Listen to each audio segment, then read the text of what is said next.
At the famous Epetedo area of Lagos Island, Chief Abiola had defied Nigerian military's annulment of his hard-won victory. The following national crisis snowballed into the return of the military, and Chief Abiola was arrested and detained by the government of General Sani Abacha and charged for treasonable felony. The trial was stalled for 4 years until his death on the eve of freedom on Tuesday, July 7, 1998, which sparked off the violent protest, particularly in Lagos and other towns in the Nigerian southwest where he was born, even though the man arguably to date recorded the most pan-Nigerian election victory in the country's near 50 years history. When he returned to Nigeria, he joined the Lagos University Teaching Hospital as the deputy chief accountant in 1965. 2 years later, he joined Pfizer Products Limited, Lagos, as chief accountant. But it was at the International Telephone and Telegraph Corporation that he hit gold. He joined as a controller in 1969 and rose to be the vice president of the corporation in Africa and the Middle East. He was the chief executive ITT Nigeria Limited 1977 to 1988. He retired voluntarily in 1988. A human dynamo, Chief Abiola had enormous capacity for work even with all his wealth. He dispensed money freely to the needy to worthy causes anywhere in the world. He was dubbed the pillar of sports in Africa because of his generous contributions to the development of sports.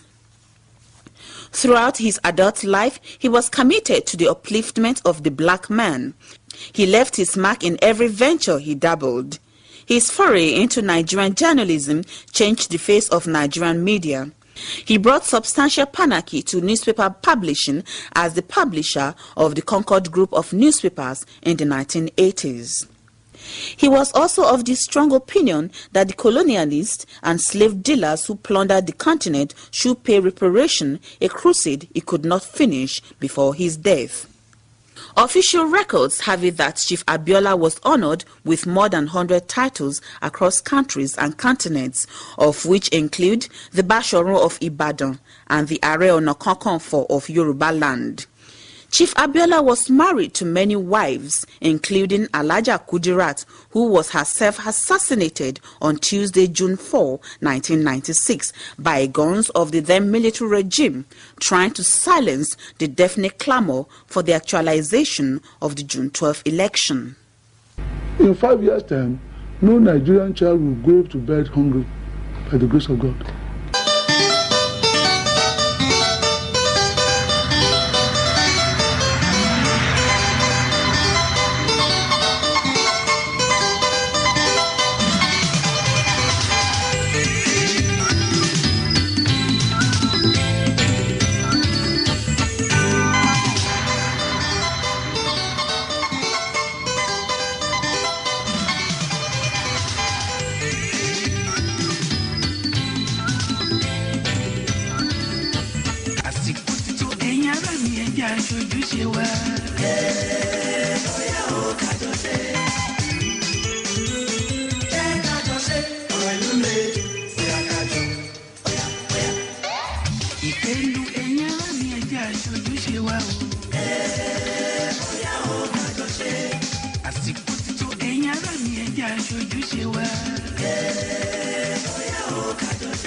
You have heard it from MKO Abiola, and his mantra before his death was to ensuring that no Nigeria ever went to bed in an empty stomach.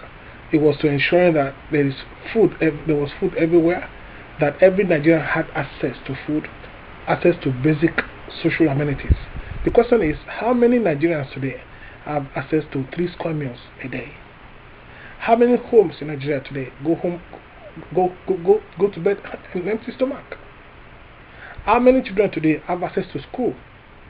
How many Nigerians today how many graduates today in Nigeria have good jobs in their hands? How many youths are roaming the street without jobs? How long can this continue? What is the way forward?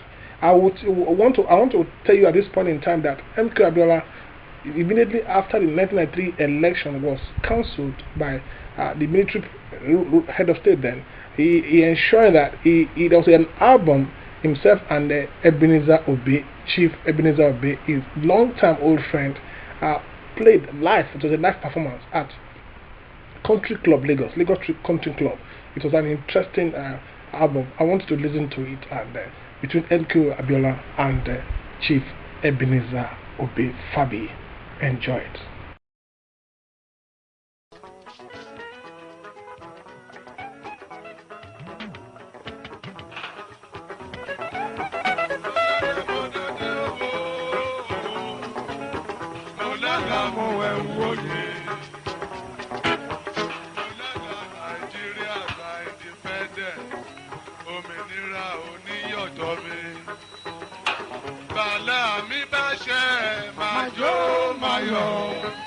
Ayọ̀ lọ́rùn èèyàn dúdú. Máṣífìlà fún Awùtuwé, Awólọ́wọ̀ àti Sàdáúnà. Bàbá.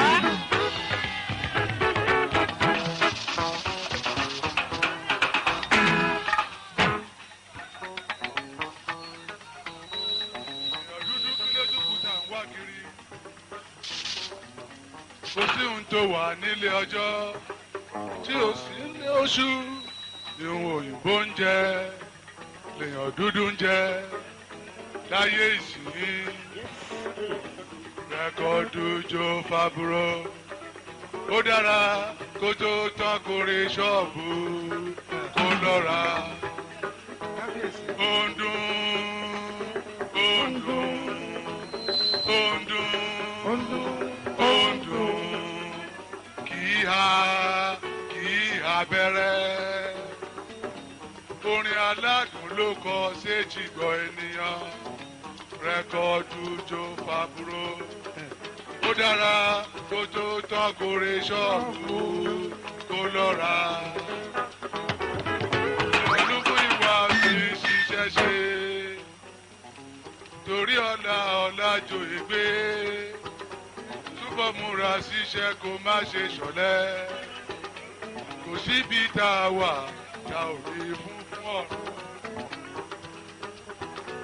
Ó ṣe ó ń dùn ó ń dùn ó ń dùn.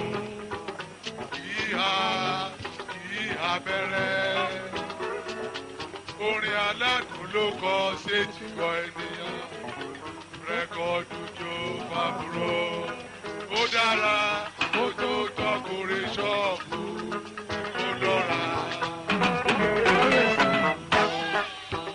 Nọ́mbà.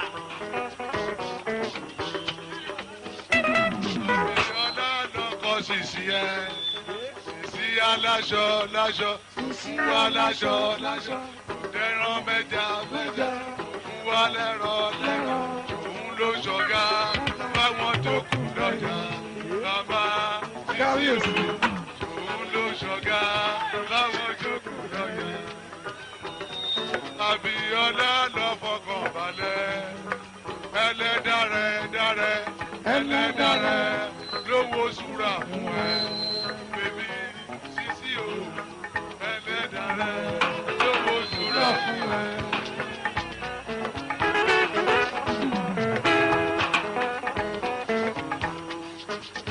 Ìlú Ẹ̀gbá abẹ́ lọ bá wọn bèbí ṣeré lọ́nà ìlú Ẹ̀gbá. Ìlú Ẹ̀gbá abẹ́ lọ bá wọn bèbí ṣeré lọ́nà ìlú Ẹ̀gbá. Gbẹ́gùrá abẹ́ lọ bá wọn bèbí ṣeré lọ́nà ìgbàgùrá.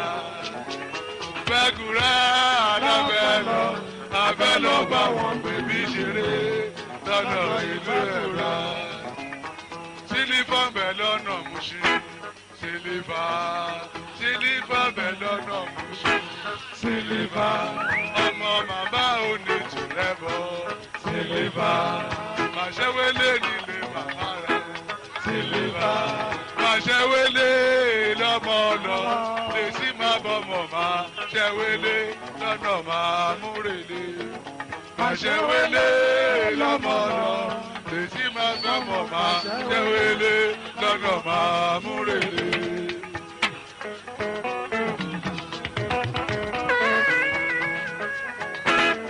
Abẹ́òkúta ìlú Ẹ̀gbá èmi ò nígbà rẹ̀.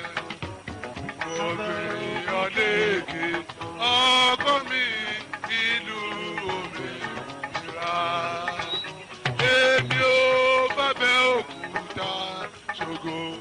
Èmi ò dúró lórí Olúmọ. Jọ lórúkọ rẹ̀ Ẹ̀gbá èmi ọmọ lè ṣàbí. Máyọ̀ máyọ̀ máyọ̀ máyọ̀ máyọ̀ lórúmọ. Máyọ̀ máyọ̀ máyọ̀ máyọ̀ máyọ̀ lórí Olúmọ.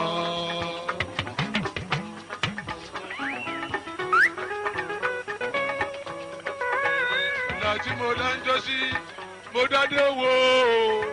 Àlá tí mo là ń jọ sí mo wẹ̀ wò yé o. Àlá tí mo là ń jọ sí Nàìjíríà dolómìnira. Ó ṣẹ lọ́jọ́ òní jìbìnìjì.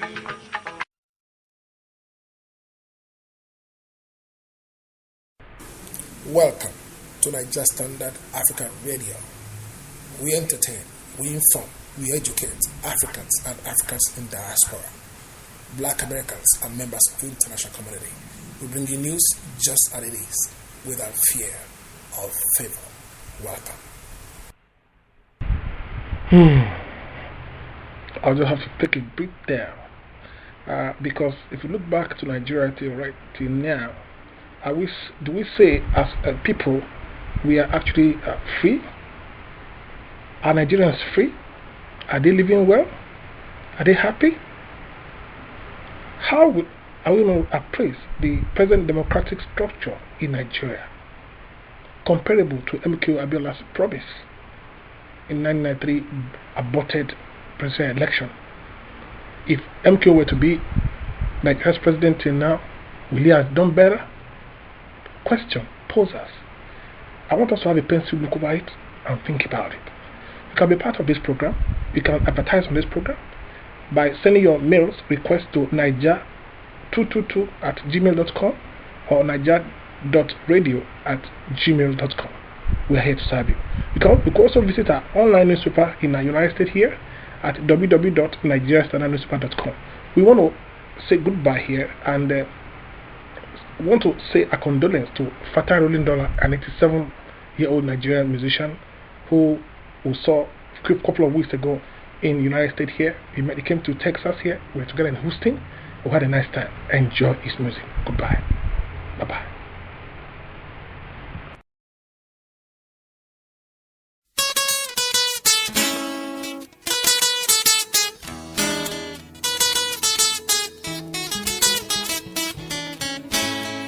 Wọ́n kéré